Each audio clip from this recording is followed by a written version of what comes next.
our agreement. Colleagues, I would request that as the Minister delivers the statement,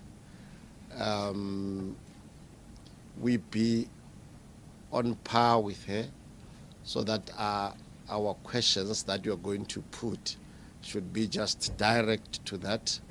As I've indicated to you before she comes, we might not take a lot of questions, especially the repetitive questions. So as the questions are asked, put a note as she delivers a statement, put a note, and then maybe, depending, we might go for only one round of questions, so that we also give you enough time to file. We know that, as some of you were showing to me, that it's quite a hectic day, back-to-back stories that some of you have to cover. So we'll also respect you on that front. Welcome again to GCIS. I'm not sure about this light. I know that it might cause it's too strong. We'll see how maybe we shift it. And also there's one a little bit, colleagues. I know if they trouble me with these big eyes that I have, anyone who has lesser big eyes than mine would be in trouble. Minister, let us take this opportunity to welcome you, but also to invite you to take us through the post-cabinet statement. Thank you very much. And on the sign languages today, we are going to be led by Kamokhelo Ramoloja and also Nombuso Nhleko. They will be our colleagues on sign language. And joining the minister, I'll explain later. Thank you very much.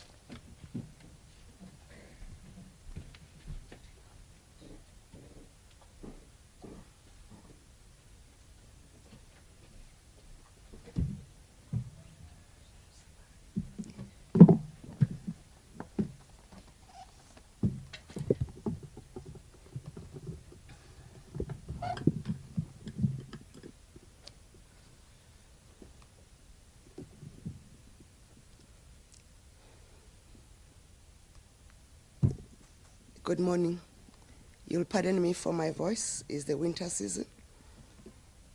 This is the cabinet statement for the meeting that took place on Wednesday, the 26th of August, 2026. Starting on the issues in the environment, when we're focusing on building economic strength and resilience, we're starting with a government and business partnership to accelerate economic growth and job creation. Cabinet welcomed the launch of Phase 3 of the government-business partnership to drive growth, attract investment, and create 1 million jobs by 2030. Phase 3 builds on successes of Phases 1 and 2, collaboration in key sectors.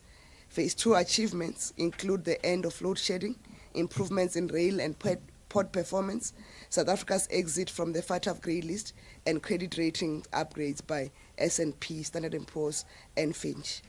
Phase 3 will advance reforms, strengthen investor confidence, and expand economic opportunities for all South Africans, with key targets on expanding energy capacity, increasing freight volumes, unlocking major investments, and further boosting international tourist arrivals by 2027. Also, South Africa prepares for a new tuberculosis vaccine. Cabinet was briefed on progress towards the development of a new tuberculosis TB vaccine, currently undergoing Phase 3 trials, which could significantly contribute to eliminating TB as a public health threat. Cabinet noted that government is preparing for the registration and introduction of the vaccine should the trials prove successful.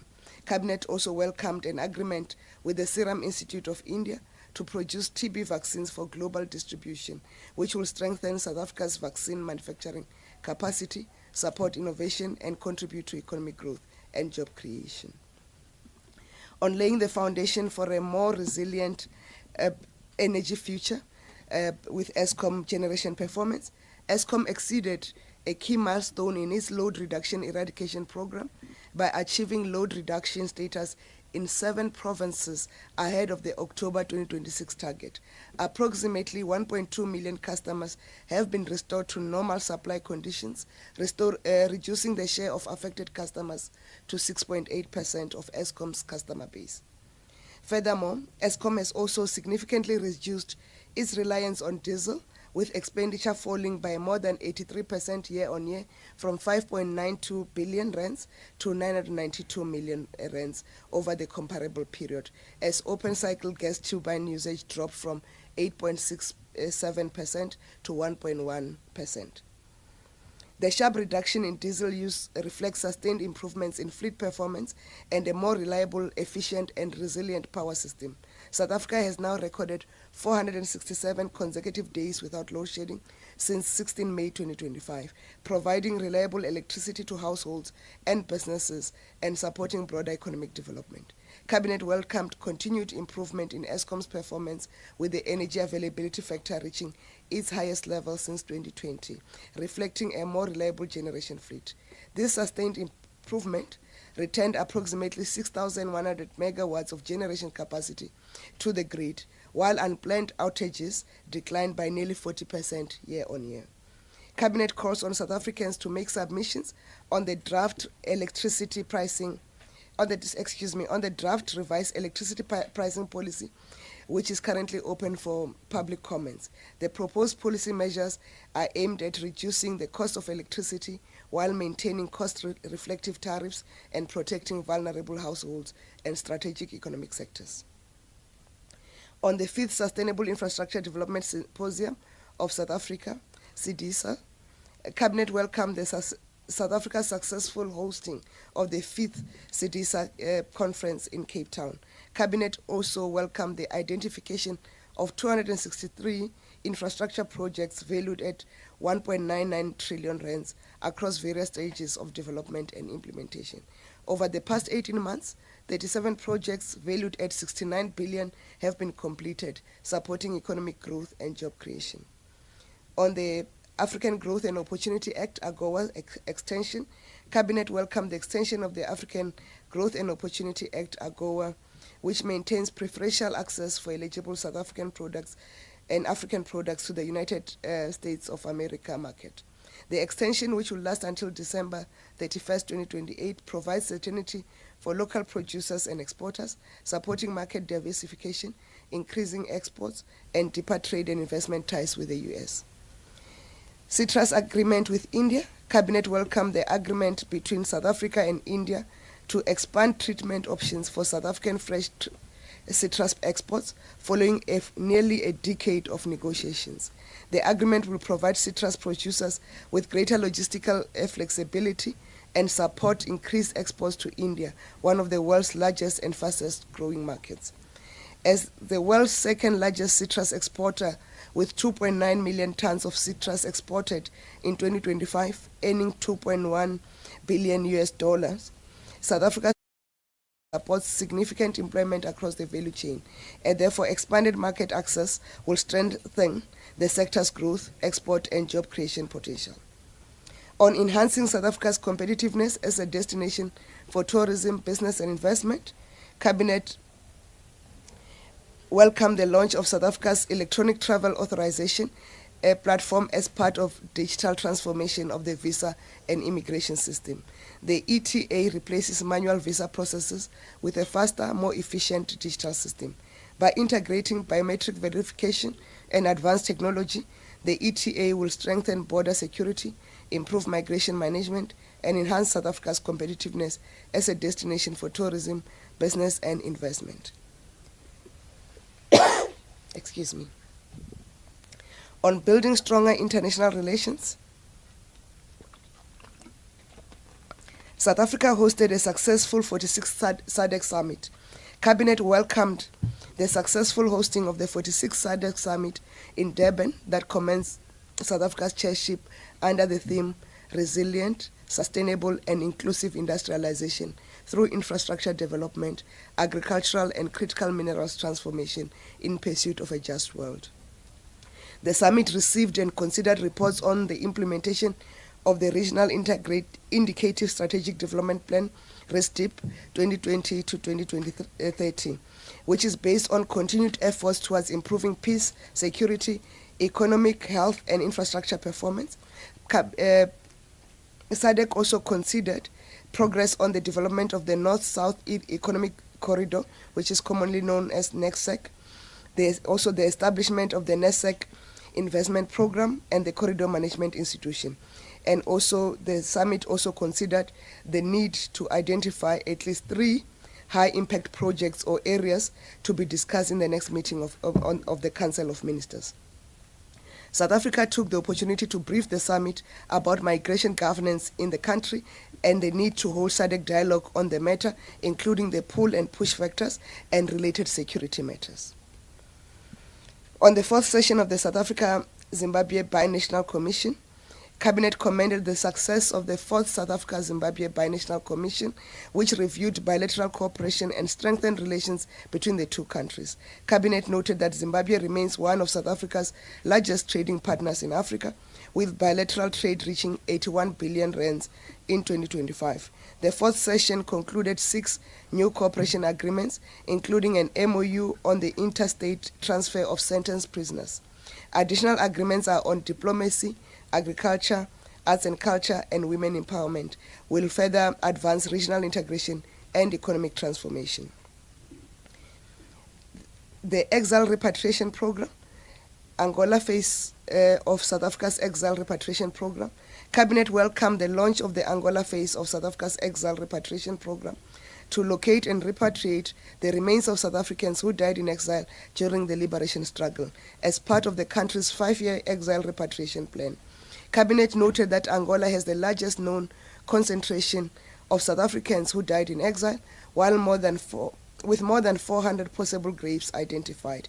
Cabinet calls on families whose loved ones have died, disappeared, or were buried in Angola during the liberation struggle to register with the South African Heritage Resource Agency through the Sahara Exile Repatriation Portal. Families requiring assistance can also register at Sahara offices, Freedom Park, Provincial Department of Sports, Arts and Culture, and culture offices, and through military veteran structures. South Africa repatriates Namibian remains and struggle heroes. Cabinet welcomed the repatriation of the remains of 86 Namibians, including liberation heroes Festus Nehale and Simon Nilenge, who died in detention after being imprisoned on Robben Island. The remains, which were removed from Namibia more than a century ago and subjected to unethical colonial-era experiments, will be reburied at Namibia's Heroes' Acres. Cabinet welcomed the repatriation as an important act of restorative justice that honors liberation heroes and provides closure to their descendants. On Cabinet decisions, first decision, amendment of the Articles of Agreement of the International Bank for Reconstruction and Development. Cabinet approved the tabling in Parliament of the proposed amendment to the Articles of the Agreement of the International Bank for Reconstruction and Development, commonly known as the IBRD, to enhance the bank's lending capacity and support global and regional development priorities. The amendment forms part of the broader G20-endorsed multilateral development bank's reform agenda to strengthen the financial capacity and operational flexibility of the multilateral development banks. Ratification by South Africa will support the country's development priorities by improving access to concessional financing for sustainable development. The 2025-26 annual reports on the implementation of Criminal Law Amendment Act of 2007, commonly known as the Sexual Offences and Related Matters Act. Cabinet approved the submission to Parliament of the 2025-26 annual reports on the implementation of the Criminal Law Amendment Act of 2007, as I've indicated, commonly known as the Sexual Offences and Related Matters Act. Cabinet raised concerns on the still high statistics with regard to rape and other sexual offences, highlighted in the report, despite multiple government interventions, and directed the strengthening of multidisciplinary initiatives under the National Strategic Plan on Gender-Based Violence and Femicide. The strengthening of coordinated response to sexual offences, the criminal justice health, the criminal justice system, health, social development, and education sectors, strengthening prevention, victim support, offender accountability, and the protection of vulnerable groups. The 2025-26 annual reports on the implementation of the criminal law, Child Justice Act of 2008, Act number 75 of 2008. The report covers the period 1 April 2025 to 31 March 2023. Cabinet directed that more efforts must be made to strengthen the coordinated approach to prevent child offending. Updates to Cabinet. Implementation of the Municipal Performance Turnaround Strategy. Cabinet was briefed on the progress made by the Interministerial Committee on the Municipal Performance Turnaround Strategy in addressing challenges in distressed municipalities. The intervention has been expanded from the initial 10 to 38 municipalities and focuses on improving financial viability, governance, service delivery, audit outcomes, and institutional capacity. The IMC also supports the implementation of constitutional interventions where existing support measures have not achieved the desired outcomes. Improvement of borderline infrastructure. Cabinet approved the Borderline Infrastructure Improvement Plan 2026 to 2030 to strengthen and modernize South Africa's borderline infrastructure as part of government's broader migration management strategy. The plan will be implemented across all 7 border provinces and will improve border security, patrol mobility, operational response times, personnel safety, infrastructure maintenance, and intergovernmental coordination while deterring illegal cross-border incursions. State of readiness for the 2026 local government elections. Cabinet was briefed on the state of readiness for the 2026 local government elections and noted progress made in preparations towards the elections scheduled for the 4th of November 2026. Cabinet noted that coordination mechanisms across national, provincial, and local spheres of government were in place to support a free, fair, credible, and peaceful electoral process. Cabinet welcomed ongoing measures to strengthen voter participation, combat misinformation, and ensure operational readiness, and encouraged all eligible South Africans to participate in the democratic process by exercising their right to vote. Cabinet has strongly condemned the recent killings of councillors and appreciated the swift response of the law enforcement agencies in finding perpetrators of these heinous crimes. Cabinet called on all South Africans to uphold political tolerance, reject intimidation, reject violence, and reject any conduct that undermines the integrity of the electoral process as the country prepares for the 2026 local government elections. Water Partnership Update. Cabinet received an update on the work of the Water Partnership Office, which supports municipalities to strengthen water service delivery through partnerships with the private sector. Under the non-revenue water program, the Water Partnership Office assisted eThekwini municipality to secure 379 million rands over 6 years to reduce water losses and is supporting eThekwini and the city of Tshwane with implementation. Under the water reuse program, 34 municipalities completed climate risk assessments, while $235 million were secured from the Green Climate Fund to advance water reuse projects. The Water Partnership Office is developing a sanitation bond and fund to support non-sewered sanitation technologies in informal settlements and schools. Under the Seawater Desalination Program, a proposal was submitted to the City of Cape Town to support the Pendant Island Desalination Public-Private Partnership Project. On bills, the first bill is the Second-Hand Goods Amendment Bill 2026.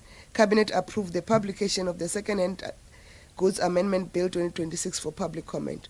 The bill seeks to strengthen the regulation of the second-hand goods sector and close regulatory gaps to combat stolen goods, infrastructure vandalism, cable theft, and unlawful scrap metal trade.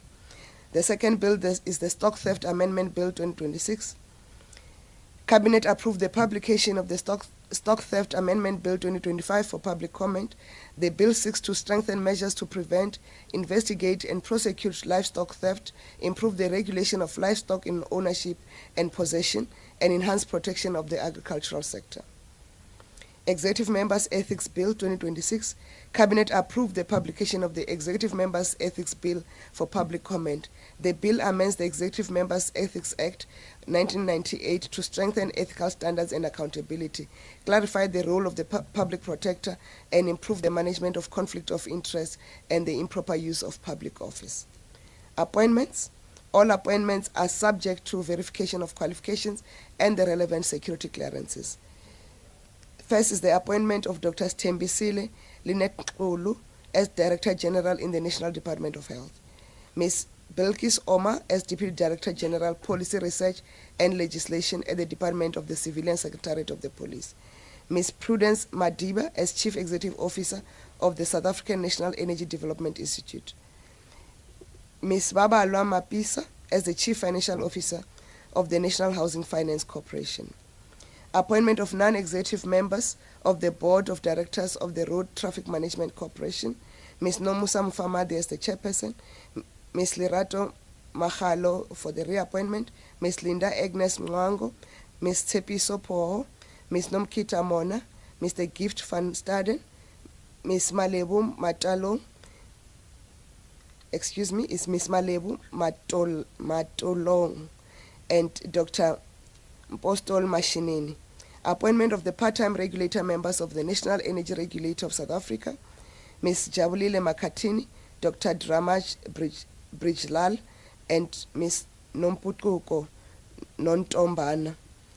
And the reappointment of the chairperson and deputy chairperson of the director and one director to the board of the National Radioactive Waste Disposal, Dr. Limao Dora Modise, reappointment and reappointed also as the chairperson, Dr. Wosley Barnett, reappointed and appointed as a deputy chairperson, and Mr. Ashley Lashu. And also the appointment of Mr. Graham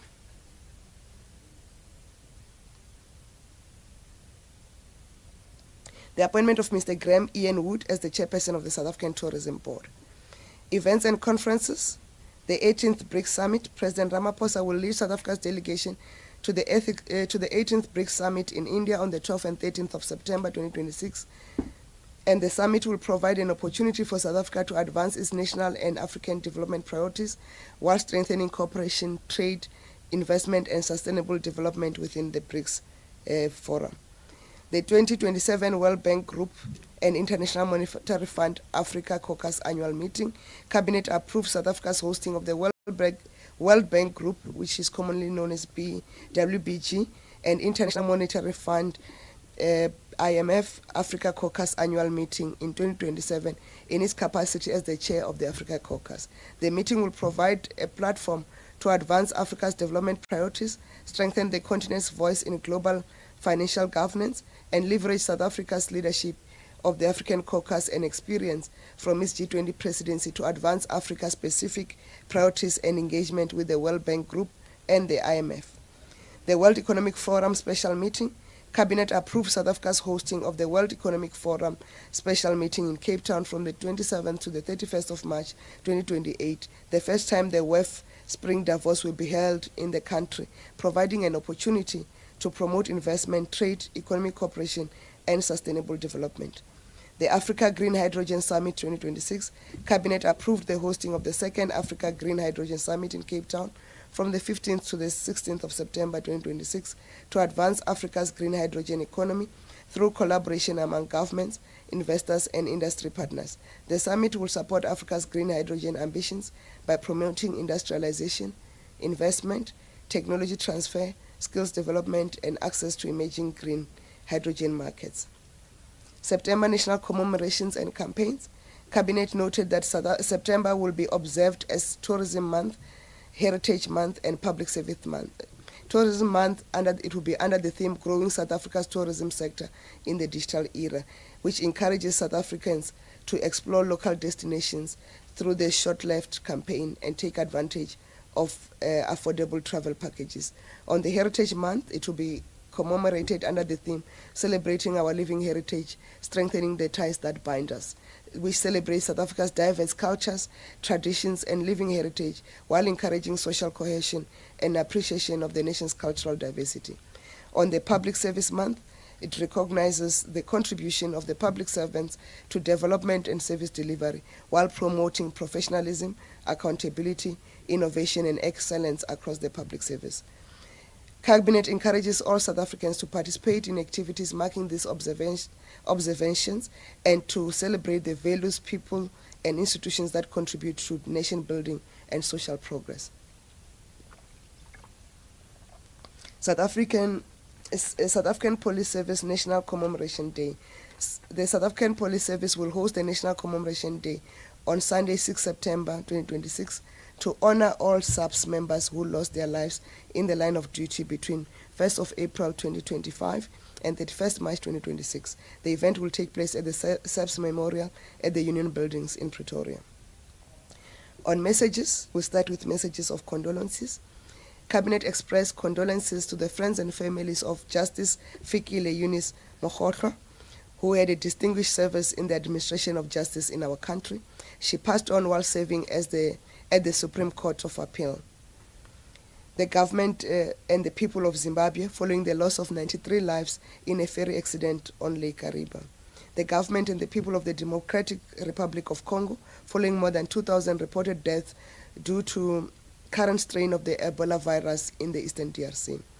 Tlotlo Tseka, a 7-year-old author, illustrator and literacy ambassador and publisher of 3 books, she passes on when she was completing her 4th manuscript.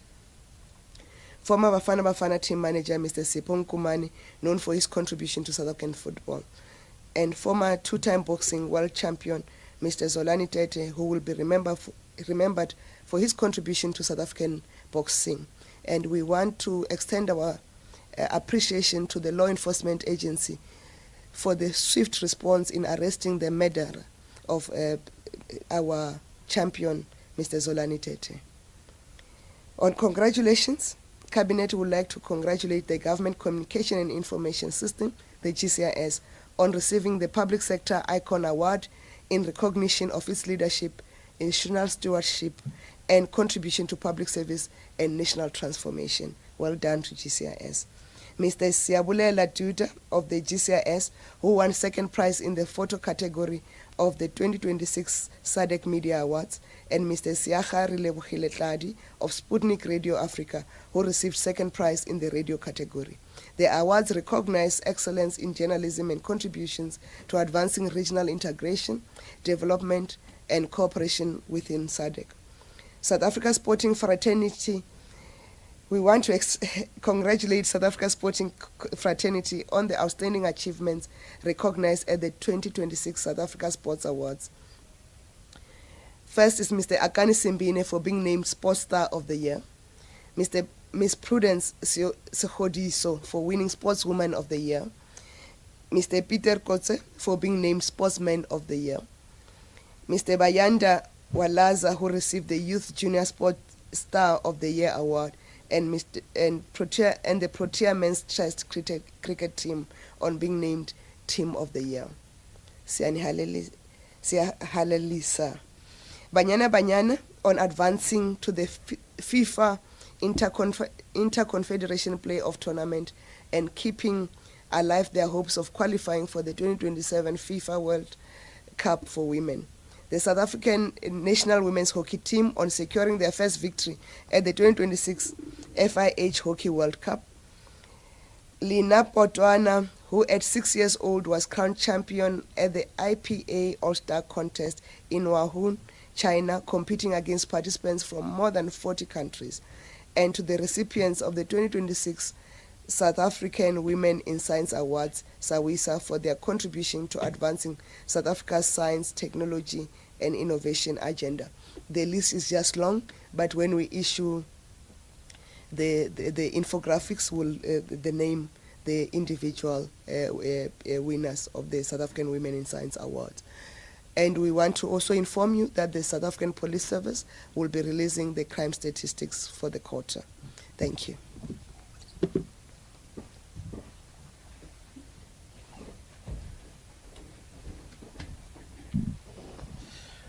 Thank you very much, Minister in the Presidency, for the statement on the post-cabinet briefing. Want to also thank you very much, Minister, that despite you being under the weather, you prioritize informing South Africans of what the elected officials and the government are doing. Highly appreciated. We think that maybe, Minister, when we are done, you'll get time to rest. Just been quite busy. Colleagues, on that note, let me open the floor for questions. We'll start in the House, and then we will then go online. I'll just repeat what we whispered in the absence of the Minister. We keep our questions short, straight to the point, and if the question was already asked, then we might not actually be in line to repeat it. Thank you very much. Let me show by way of hand. Let me note your hand. I'll note the second. Yeah, in that order you are recognized. Press the button in front of you, the red one, and then introduce yourself, and then straight to your questions. Thank you so much. Francis Machate from Progressive Universities. Minister, what is the latest update on the South African citizens that are affected by the mudslide in Nepal and China? And is there any help desk that is in the region or set up in the region to assist those that are still wondering where their loved ones are? Thank you very much. Thank you. I'm Dila from ENCA. Minister, what economic interventions is the Cabinet considering to ease the skyrocketing cost of living that's squeezing the middle and low-income houses? Secondly, is the Presidency concerned about a jet fuel shortage, given what we're seeing play out around Sasol and only having 2 refineries, which impacted OR Tambo and flags there? And lastly, NASFAS continues to battle severe governance and payment backlogs. What definitive steps is government taking to stabilize student allowances without plunging the scheme back into crisis?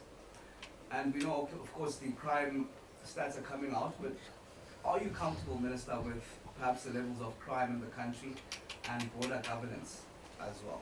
Thank you. The last one was border governance. Yeah, crime and border, governance in general, the state of.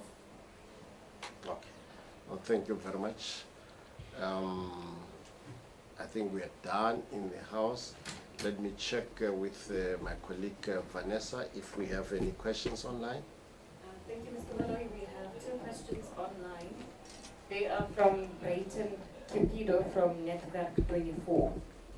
Regarding the recent political killings, did Cabinet discuss the possibility of increasing capacity within the political killings task teams or implementing any other law enforcement measures to help ensure safe and secure elections? We have seen the 2 largest parties in the GNU, the ANC and the DA, increasingly going head-to-head in public as electioneering gathers momentum. Does the GNU remain stable despite parties now positioning themselves more aggressively ahead of the upcoming elections? That's all we have for now. Thank you very much, Vanessa. Minister, I think those are the questions that we will request you to take, and after the responses, after your response, Minister, you might also say adios to us. Thank you very much.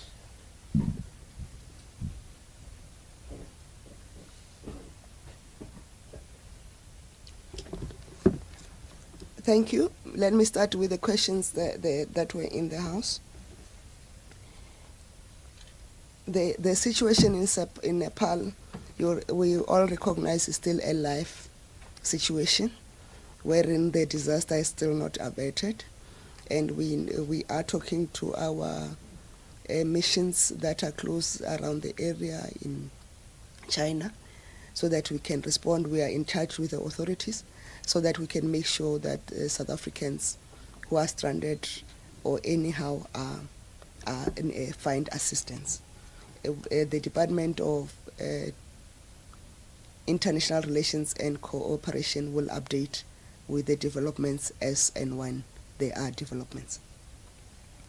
On the economic interventions on the cost of living, in the cabinet statement we have called upon South Africans to comment on the revised policy, electricity pricing policy, as part of those interventions, so that we can mitigate the cost of electricity.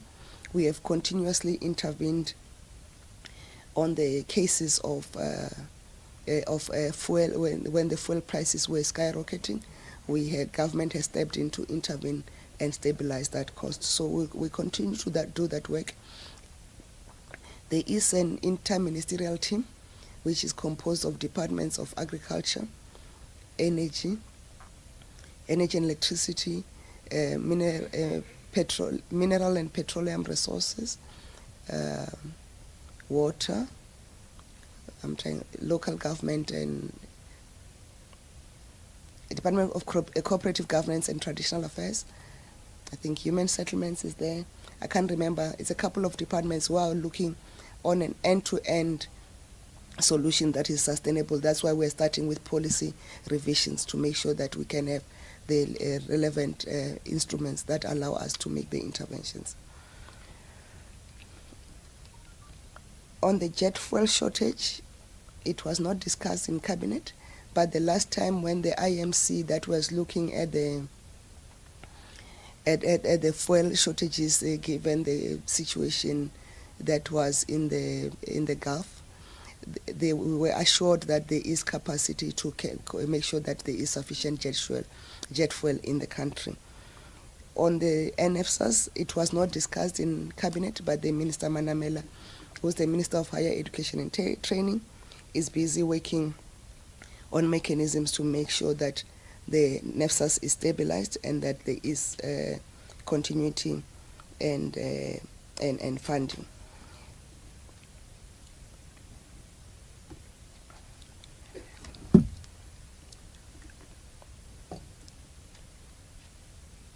Then there are questions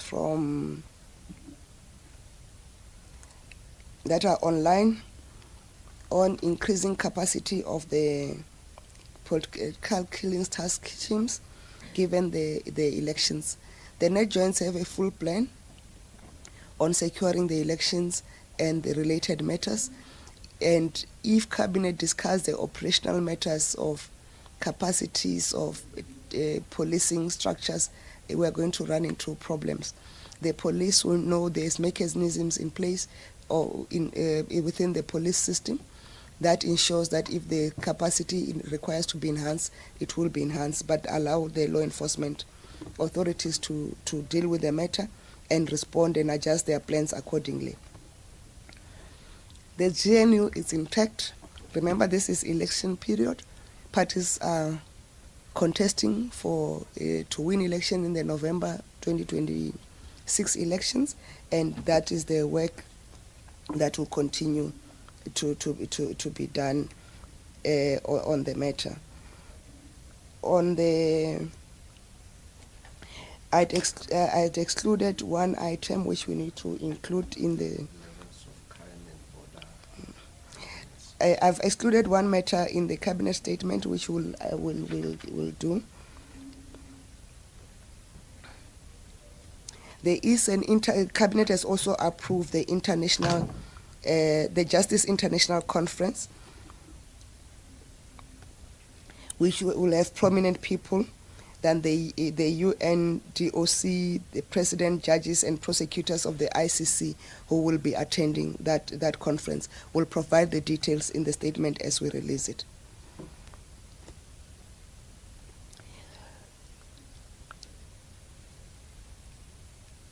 I don't have other questions that were online forwarded to me for me to be able to respond.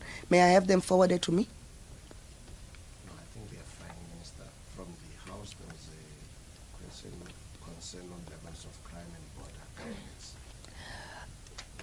We can't preempt the crime statistics. You'll have to be patient. 12 o'clock is here. They will release the crime statistics. And in terms of border governance, you know our position that we are continuing to improve the work of border management, and that's why Cabinet has also approved the implementation of the borderline infrastructure improvement plan 2026 to 2030. Thank you very much.